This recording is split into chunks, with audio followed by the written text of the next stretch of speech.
গো কি তা করো? ভাত রান্না করতেছি। পাক বরান্ন অবস্থা নাই। ওই যে হুইরাম দারু দুরু দেয়াম।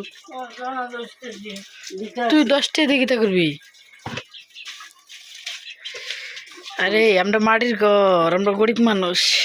হ্যাঁ তখন চুলাচুলি পরিষ্কার কইরাম, রান্না বাড়া কইরাম কি তার হন?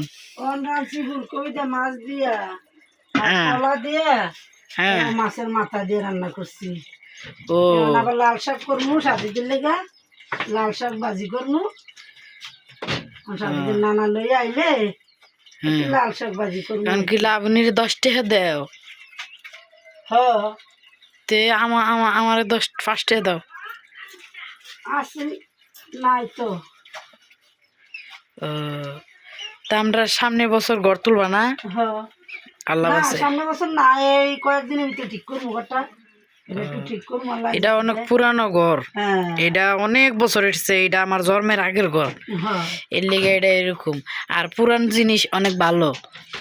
অনেক মানুষে কইবেন যে পুরান ঘর এমনি সেমনি, কিন্তু ভাঙ্গা ঘরও অনেক সুখ আছে, বুঝছেন? কাছে বলতে কি ঠান্ডা লাগে তো, আর এবার ঠিক করলে এই ফাগুন মাসে ঠিক করে এলাম। হ্যাঁ এর লিগে। বৃষ্টির আগে। আর আমরা তো মাটির ঘর, এটা হলো বাইরে, এই যে দেখছেন বাইরে অনেক সুন্দর। আর ওই যে নিচের বাড়ি, ওইটা হলো আমার বড় মামির বাড়ি।